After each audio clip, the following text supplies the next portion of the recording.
Episode 4 के शुरू में कुछ लोग एलेक्स और ब्लू बर्ड पर हमला कर देते हैं। तो एलेक्स शील्ड बनाकर उन तीनों से बच जाता है और उनसे पूछता है कि तुम लोग कौन हो और स्टोन विलेज की टेरिटरी के पास क्या कर रहे हो। तो रोमन नाम का एक बंदा जो उनका पीछा कर रहा था वो कहता है कि मैं तुम्हारे पास वाले विलेज से इस लाइन बीस्ट को लेने के लिए आया हूँ। जिस पर एलेक्स कहता है कि वो तो तुम्हें मुझसे लड़ने के बाद ही मिलेगा। उसके बाद वो दोनों लड़ने लगते हैं जहाँ एलेक्स आसानी से रोमन पर भारी पड़ रहा था। तो रोमन कहता है मुझे माफ़ कर दो, मेरे गांव के गॉड ने लैंड बीस्ट की बॉडी को मंगाया था, इसलिए हम तुम्हारा पीछा कर रहे थे, लेकिन अब हम वापस चले जाएंगे। ये सुनकर एलेक्स उसे माफ़ करके ब्लू ईगल के पास जाने लगता है, लेकिन रोमन तभी एलेक्स पर अचानक से तीरों की बारिश करवा देता है जिससे एलेक्स बच जाता है। यह देखकर रोमन ब्लू ईगल पर तीर चला देता है, लेकिन एलेक्स शील्ड की मदद से उसे भी बचा लेता है। लेकिन रोमन अपनी स्पेशल टेक्निक यूज करके बहुत बड़ा तीर बनाकर एलेक्स की तरफ चला देता है जिससे एलेक्स बड़ी मुश्किल से बचता है। इधर स्टोन विलेज के लोगों को उनकी फाइट की आवाज़ आ गई थी, इसलिए वो एलेक्स की तरफ बढ़ने लगते हैं।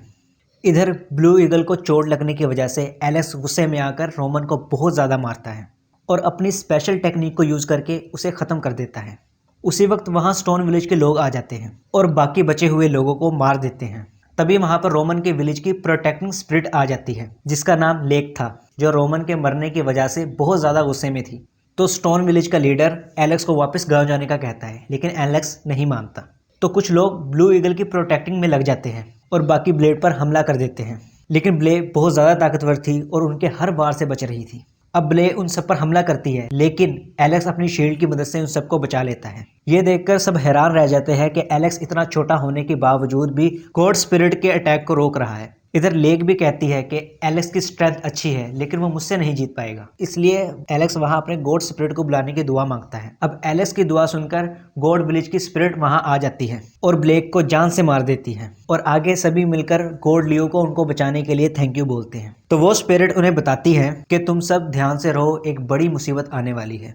तो शेन उस मुसीबत के बारे में पूछता है, तो स्पिरिट कहती है कि वो सब कुछ नहीं बता सकती। साथ ही वो एलेक्स को उदास देखकर कहती है कि रोमन एक बुरा आदमी था और उसे मारना कोई गुनाह नहीं था।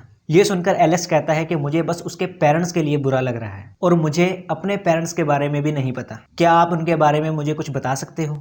जिस पर गॉड लियो की स्पिरिट कुछ नहीं कहती और एलेक्स उदास होने लगता है। उसे उदास देखकर शेन कहता है कि तुम्हारे पेरेंट्स जरूर तुम्हारे पास आ जाएंगे, लेकिन अभी तुम्हें अपनी ट्रेनिंग पर ध्यान देना चाहिए। आगे हम एलेक्स को ध्यान लगाते हुए देखते हैं, जहां हमें पता लगता है कि पुराने ज़माने में सिर्फ बीस्ट ही दुनिया पर राज करते थे और अगर किसी कल्टीवेटर को ताकतवर बनना हो तो उसे बीस्ट की एनर्जी को कंज्यूम करना पड़ता था। इसके बाद कुछ वक्त गुजर जाता है। कुछ अरसे बाद हम एलेक्स को शेन के पास देखते हैं, जहां शेन उसे बताता है कि आज तुम्हारे कल्टीवेशन का पहला स्टेज है, जहां सबसे पहले उसकी बॉडी को प्योर किया जाएगा और उसके बाद तुम लायन बीस्ट की एनर्जी को कंज्यूम करोगे। लेकिन ये जितना आसान दिखता है इतना आसान है नहीं, इसमें तुम्हारी जान भी जा सकती है। क्या तुम इसके लिए तैयार हो? जिस पर एलेक्स कहता है कि मैं अपने मॉम डैड से मिलने के लिए कुछ भी कर सकता हूँ और वो फौरन ही प्योरिफिकेशन पूल में कूद जाता है। और दूसरी तरफ बर्ड बीस्ट और बड़ा सा गोरिल्ला एक माउंटेन ट्रेजर को लेकर आपस में लड़ रहे थे। और इसी के साथ यह एपिसोड यहीं पर खत्म हो जाता है।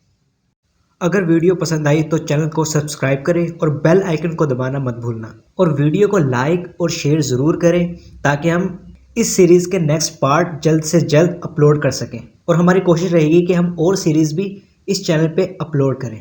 Without wasting time, subscribe it.